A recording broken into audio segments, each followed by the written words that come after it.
first school that offered me. So, I have a good relationship with their coaching staff, and, just being a hometown kid, there's a little bit of ties with that, and, wanting to beat them for sure. Were you at the game 2 years ago when they beat SC? I was actually at that game, yeah. What do you remember about that? Honestly, like the very first thing that I remember was walking out on the field and seeing Ben Griffiths for the first time, and their field's like a little higher, and I just remember thinking that was the tallest punter I've ever seen in my life. But I remember that one. BYU's games are always like super packed. They're fun to be at. So, and I just remember it was just like an intense game. Kind of went back and forth, and then obviously BYU was just super excited to get that win, and we're gonna try to take that back and get a little bragging rights. Were you rooting for BYU that day? I wasn't really rooting for anyone, honestly. At that time, I was still a Utah fan, so I kind of had some tough feelings towards BYU. And with SC, Utah always had struggled with SC, so I had a little bit of hard feelings with them too. So I didn't really have a really favorite for that game. That game was memorable because they did a lot of dropping eight into coverage. Yeah. If they do that again this week, what do you have to do to try and pick that apart? Just stay patient with my eyes, go through my reads. When they drop eight, it's not like they're going to get a lot of pressure on me, so I'm going to have some time.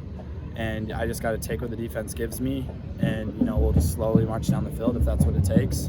So I would just say the biggest thing is just be disciplined with my eyes and my reads. Looking back at the UCLA game, what do you take away from your performance in general kind of moving forward? Yeah, after watching film, I thought that there was a lot of things I did really well. I thought there was a lot of throws that I made that were difficult ones. And so I was happy with some of those things. But overall, just like the loss, it really hurts, especially for me because I had really high expectations going into it and really wanted to win it. But it's a good learning experience for me. I thought that some of the mistakes that I made were just young, early mistakes that you make and then you kind of move on from. You don't make them anymore in your career. So I would just take away that it was a learning experience for me, and there's some things I want to clean up, and I'm excited to show it this next week. You went to Gary a lot in the second half there. How has he stepped up with Drake out? Yeah, Gary's a stud. You watched the tape when Drake was in, and he was doing a lot of really good things.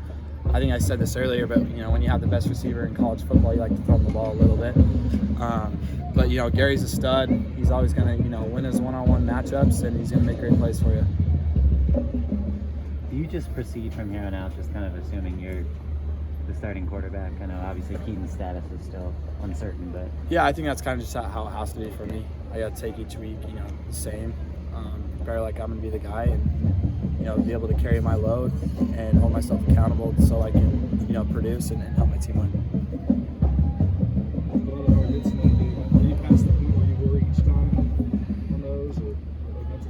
No, not really. I think my adrenaline is just so high sometimes you don't feel it. And then you wake up the next morning and you're kind of like, you're a little banged up. But, that just kind of comes with the game, and they were bringing a lot of pressure, so that's just what kind of happens sometimes. This team's been through a lot this season, the UCLA game sort of being the latest demerit in a tough year. How do you make sure everybody's feeling up and still invested in this season? Yeah, the way that I kind of see it is I want to go out this year with no regrets, and making sure that I came into each week, and I want the whole team to have that same approach. Coach Dante talks about it a lot in our team meetings, where we got to have the same mentality to just compete and win each day to lead up to the game. We have some seniors on this team, and we want to put it all on the line for them, and I would just say end this year off in a really good way and help us carry into next year. Well, were you in the year of any of those seniors who have decisions to make on their next season about maybe coming back for another run? We talk about it a little bit here and there, and I selfishly want some guys to come back, but they're going to make the best decisions for them, and I'm going to always support that.